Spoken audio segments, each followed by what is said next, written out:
Assalamualaikum dan salam Sarawakku sayang, bersama saya Fidas Matrang. Berita utama, warga pendidik disarankan untuk memfokuskan kepada pembangunan digital serta pelajaran asas kepada anak-anak murid bagi melahirkan masyarakat yang berdaya saing. Timbalan Perdana Menteri Datuk Seri Fadilah Yusof berkata penekanan ini amat penting bagi melahirkan anak-anak yang berilmu serta generasi yang kreatif dan inovatif demi masa depan. Ini amat penting sekali sebab masa depan menuntut untuk mereka bukan sekadar mempunyai ilmu, bukan sekadar mempunyai kemahiran, tapi mampu untuk menterjemahkan ilmu yang mereka perolehi secara kreatif dan inovatif supaya mereka bukan lagi menjadi pengguna macam kita. Zaman kita ini kita lebih kepada menjadi pengguna, tapi kita belum menjadi pencipta.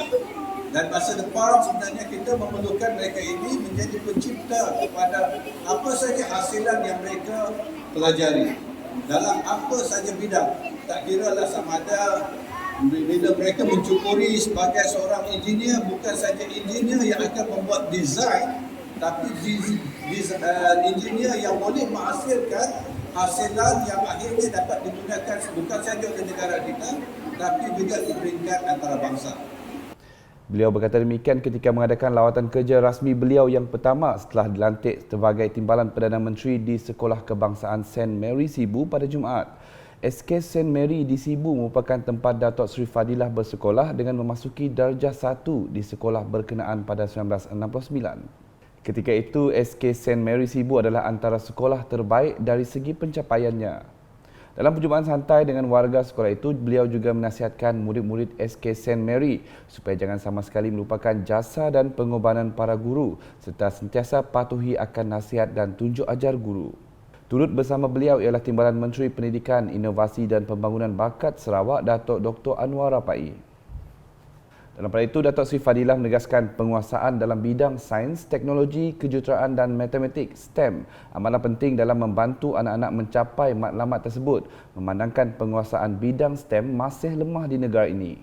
Jelasnya dengan mengadakan pelbagai program yang berkaitan, STEM dapat membantu meningkatkan minat para pelajar di samping mendapatkan sokongan daripada ibu bapa pelajar itu sendiri.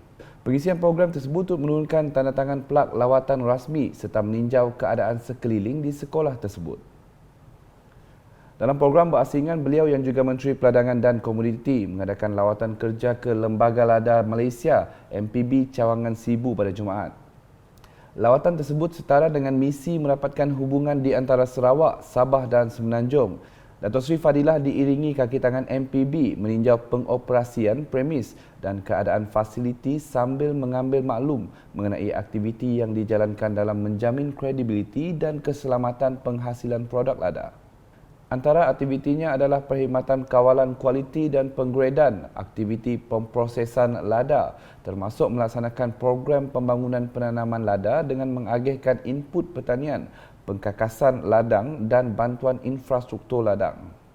Dalam masa sama, beliau turut mendengar taklimat yang disampaikan Timbalan Ketua Pengarah Operasi MPB Jenny George dan Timbalan Ketua Pengarah Pembangunan MPB Vincent Sawat. Untuk rekod, MPB Sibu menyelia aktiviti industri lada yang meliputi kawasan Sibu, Mukah dan Kapit. Laporan berikutnya, Premier Sarawak Datuk Patinggi Tan Sri Dr. Abang Abdul Rahman Zuhari Tun Datuk Abang Openg menerima kunjungan hormat daripada ahli Lembaga Baitumal dan Wakaf di Wisma Bapa Malaysia di Kuching pada Jumaat. Kunjungan hormat berkenaan adalah bagi memperkenalkan pengurusinya yang baru, iaitu Datuk Abang Helmi Tan Sri Abang Ikhwan yang menggantikan Datuk Putit Mat Zain. Selain itu, dalam kunjungan berkenaan juga telah diadakan taklimat kepada Premier Sarawak mengenai perkembangan aktiviti Baitumal sepanjang tahun lepas. Antara ahli yang hadir sama ialah Datuk Sri Abang Abdul Karim Tun Datuk Abang Openg, Datuk Kipli Yassin, Profesor Datuk Dr. Jamil Hamali, Datuk Abdul Razak Tredi dan Datuk Abdul Rahman Abang Fatzail. Turut hadir ialah Yang di-Pertua Majlis Islam Sarawak Datuk Misnu Taha dan Pengurus Besar Baitumal Datuk Abang Muhammad Shibli Abang Muhammad Naili. Beralih ke laporan seterusnya, Timbalan Setiausaha Kerajaan Sarawak Operasi Datuk Hee Changki mengadakan lawatan kerja rasmi ke Ibu Pejabat Unit Komunikasi Awam Sarawak UKAS di bangunan Baitul Makmur 1 di Kuching pada Jumaat.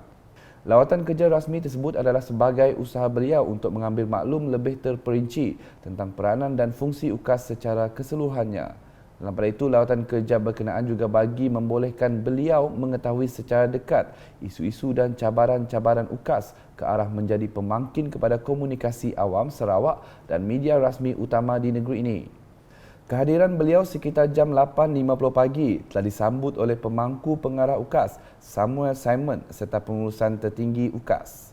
Sejurus selepas tiba, Datuk Hee Chang Kee diberi taklimat berkaitan pengoperasian sub-sub section di UKAS. Beliau seterusnya berkesempatan meninjau keadaan pejabat UKAS dan juga studio berita UKAS yang digunakan untuk pengoperasian bilik berita. Untuk rekod, Datuk Hee Chang Kee dilantik sebagai Timbalan Setiausaha Kerajaan Sarawak Operasi berkuat kuasa 3 Januari 2023. Selain UKAS, Datuk Hee Chang Kee turut bertanggungjawab ke atas Unit Pemedenan Perkhidmatan Sarawak SSMU serta Unit Protokol Istiadat dan Pengurusan Acara Sarawak UPANS. Dalam pada itu, laluan alternatif sementara disebabkan kerja-kerja pembaikan dan menaik taraf Jalan Raya Kuching Samarahan Expressway dibuka bermula hari ini sehingga tarikh yang akan dimaklumkan kelak. Ikuti laporan seterusnya bersama rakan setugas Fatin Syairah Rosdi di lapangan. Ekoran isu kesesakan lalu lintas yang luar biasa di sekitar jalan Kota Semerahan, ramai orang yang mengeluh dengan situasi tersebut kerana terpaksa terperangkap dalam kesesakan dan menjejaskan kualiti hidup mereka.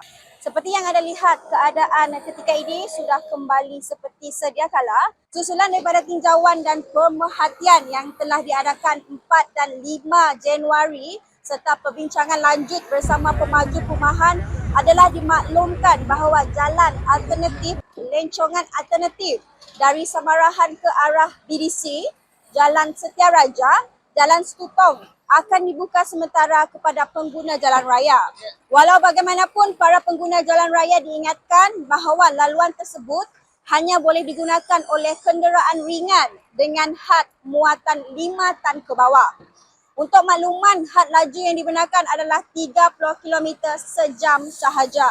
Selain itu, pengguna juga diminta berhati-hati semasa memandu di jalan laluan alternatif sementara tersebut. Dalam pada itu, pihak JKR bahagian Semerahan akan memaklumkan dari masa ke semasa sekiranya terdapat sebarang perubahan pada tarikh, waktu atau kawasan yang terlibat dengan kerja-kerja ini.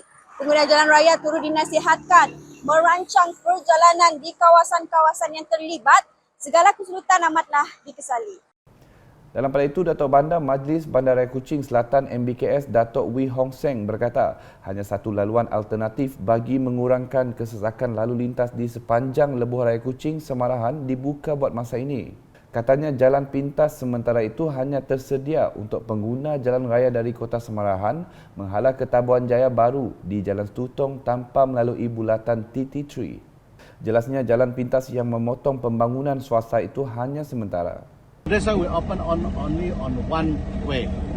Alright, you can see this two way, but we open on one way first. Alright, to see how to ease all the traffic. Like I say, it will of course it create a little bit of inconvenience for the resident there, but that is unavoidable. We do our best, and it's temporary measure. Alright, so after that we'll see how we're going to lock it back. Jelasnya lagi, laluan sementara itu akan disediakan kepada orang ramai sehingga terdapat peningkatan ketara dalam aliran trafik di sepanjang lebuh raya itu. Sementara itu, Datuk Wee menggesa orang ramai supaya menghubungi MBKS, Majlis Pembandaran Kota Semarahan MPKS atau polis melalui saluran yang betul berhubung sebarang aduan. Turut hadir pengerusi Majlis Pembandaran Kota Semarahan MPKS, Datuk Peter Minos serta pegawai kerajaan yang lain. Sekian edisi malam bersama saya Fidah Matrang. Berita lebih lanjut boleh didapati di semua platform media sosial UKAS termasuk portal ukas.sarawak.gov.my dan UKAS channel YouTube #menyebarfakta. Salam UKAS.